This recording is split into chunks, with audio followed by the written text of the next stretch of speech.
સમયસર હાચવી છે. ભોણાના સમયે ભોણું ધરાયું છે, પાણી પીવડાવવાના સમયે પાણી પીવડાવ્યું છે. તમે નવા કપડાં લાવ્યા તો તમે મને ચૂંદડી ઓઢારીશ, તો તમારી આ ભક્તિથી પ્રસન્ન થઈશ.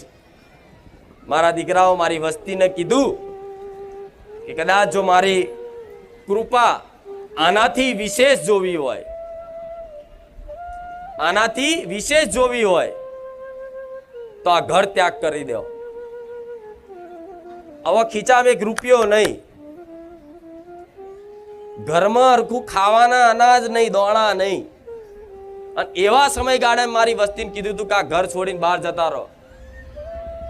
ત્યારે મારી વસ્તીએ એક સેકન્ડ વિચાર નહીં કર્યો અને કીધું કે માં મેલડી તું કહે છે ને, માં ભલે આ તારા ભરોસે આ બધું એમને મેલી